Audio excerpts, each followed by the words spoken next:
इरफान और नफीसा जुड़वां भाई बहन थे, जिनका रिश्ता केवल खून का नहीं बल्कि मोहब्बत और ईमान का था। माँ बाप के इंतकाल के बाद इरफान, जो पढ़ाई में तेज था, उसने अपनी बहन के मुस्तकबिल के लिए अपने ख्वाब कुर्बान कर दिए। उसने एक छोटी सी दुकान में नौकरी पकड़ ली ताकि नफीसा अपनी डॉक्टरी की तालीम जारी रख सके। साल बीते, अल्लाह की रहमत से नफीसा डॉक्टर बन गई और मरीजों का इलाज करने लगी। इरफान अब भी उसी दुकान में काम करता था। हर शाम थक कर घर आता, लेकिन नफीसा की मुस्कुराहट उसके थके दिल को राहत देती।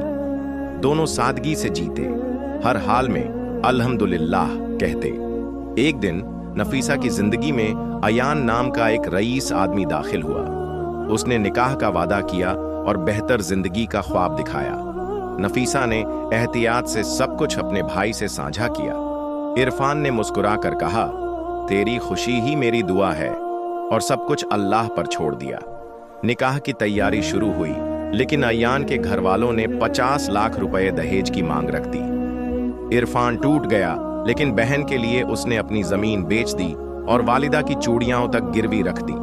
निकाह के 2 दिन बाद अयान और उसका घराना गायब हो गया। फोन बंद, घर बंद, धोखा हो चुका था। नफीसा इरफान के सीने से लगकर रो पड़ी, भैया मैंने सब खो दिया।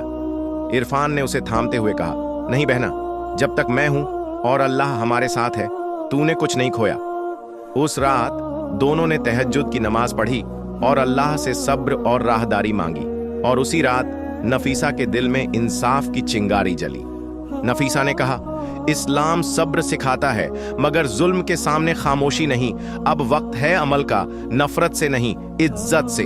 इरफान ने हामी भरी, इंसाफ की राह पर चलेंगे, वो भी अल्लाह की रजा के साथ। नफीसा ने अयान की जिंदगी की तहकीकात शुरू की और इरफान की मदद से एक नई पहचान बनाई। सना अख्तर, एक दौलतमंद मेडिकल इन्वेस्टर। अयान लालच में अंधा हो गया।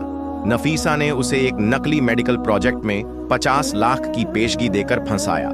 अयान ने बिना सोचे दस्तखत कर दिए, मगर नफीसा ने पहले ही हुकूमत को इत्तिला दे दी थी। अगले दिन इनकम टैक्स, पुलिस और मीडिया ने अयान की सच्चाई उजागर कर दी। पासपोर्ट जब्त, कंपनी सील और मुकदमे शुरू हो गए। इरफान जेल में अयान से मिलने गया। सुकून से कहा, तेरे लालच ने मेरी बहन की जिंदगी तबाह की थी, लेकिन हमने अल्लाह पर तवक्कुल किया। अब तू उसी अंधेरे में जिएगा जिसमें तू हमें छोड़ गया था। नफीसा ने जो भी पैसा वापस पाया, उसे बदले में खर्च नहीं किया, बल्कि एक मुफ्त मेडिकल कैंप खोला जहां अनाथों और गरीब बच्चों का इलाज होता। उसने कहा, हमने हक के लिए खड़े होकर जवाब दिया, लेकिन दिल में जहर नहीं भरा। एक मोमिन का तरीका बदला नहीं, बल्कि इज्जत से इंसाफ होता है। हर शाम जब सूरज डूबता, इरफान और नफीसा मगरिब की नमाज में सजदा करते, या अल्लाह तूने दर्द को मकसद बना दिया, नुकसान को नूर में बदल दिया।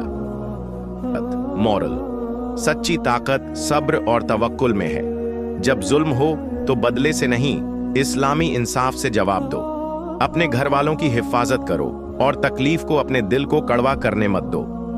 कुरान कहता है, बेशक मुश्किल के बाद आसानी है। अगर आपको यह कहानी पसंद आई हो तो चैनल को सब्सक्राइब जरूर करें। आज के लिए बस इतना ही।